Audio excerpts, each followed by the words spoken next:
Ô Flávio, eu converso muito com empresário, né? Há muitos anos. E eu percebi que ao longo dos anos, eu sempre faço perguntas e peço para as pessoas levantarem as mãos. Em alguns momentos, eu faço uma pergunta, levanta metade, outra 50%, outra é pouquinho. Mas tem um que nos últimos anos se tornou unânime. Quando eu pergunto assim, quem aqui tem dificuldade de contratação?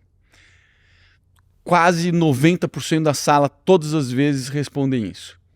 E 100% das empresas que trabalham com emprego de base, e quando eu falo emprego de base é salário inicial, salário mínimo, dizem que as pessoas não querem mais trabalhar.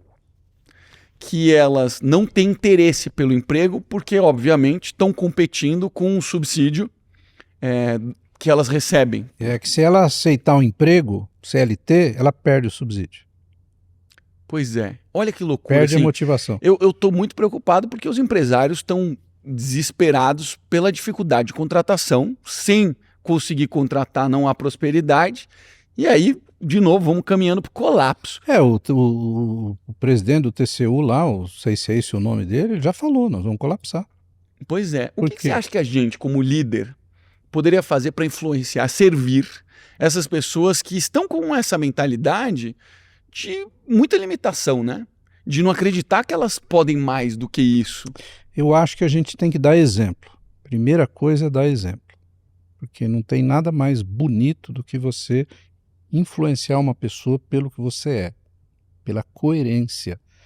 Então, quando eu conto numa palestra, olha, meu primeiro trabalho voluntário foi trabalhar num escritório de contabilidade e eu lavei o banheiro e eu fui... No dia seguinte, os líderes, os executivos da empresa já me escrevem, falam assim, rapaz, já teve uma mudança aqui absurda.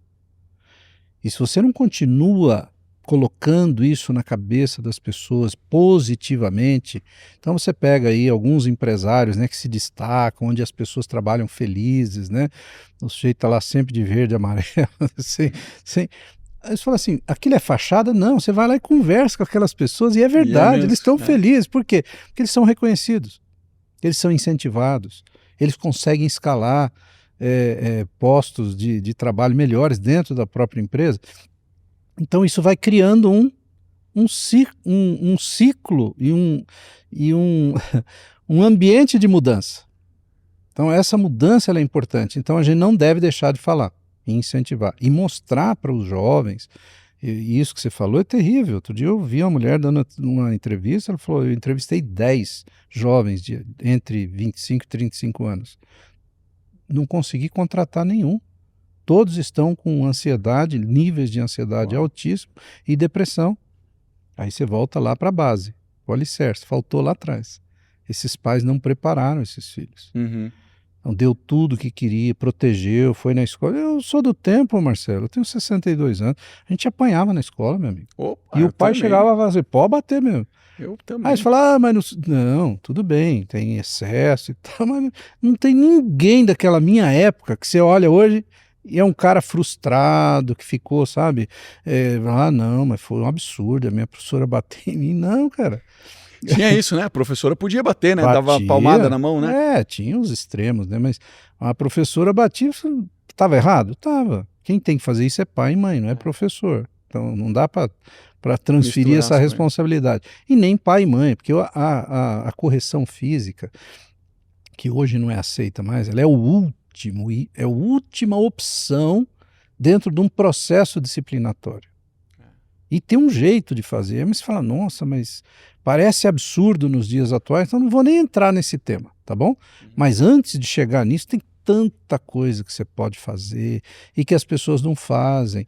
Quando vão fazer, fazem errado. Aí o filho fez uma coisa errada, ele corrige o filho de forma equivocada. Então, a mão pegou o que não era para pegar, você chega para o filho e fala assim, nós vamos ter que dar uma disciplina nessa sua mão, porque a sua mão pegou o que não podia.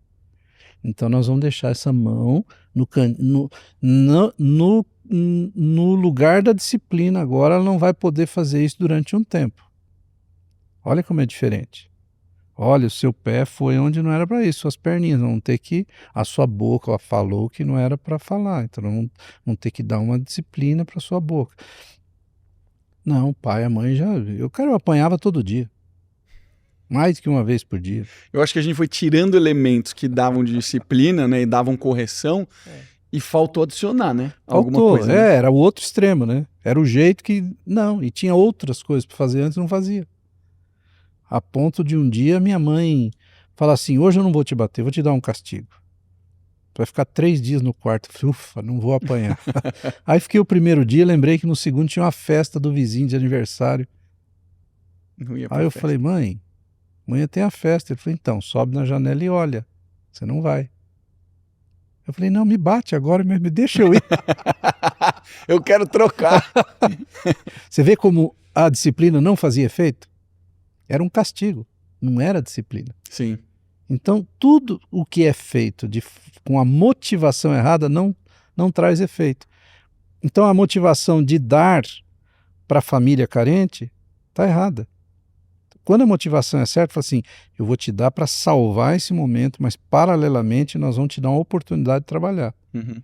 Aí você vai criando uma cultura. Essa conta não vai fechar.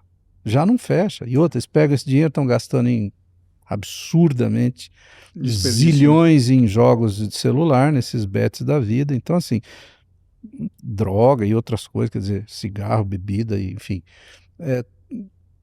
perde o objetivo. Não cumpre a função.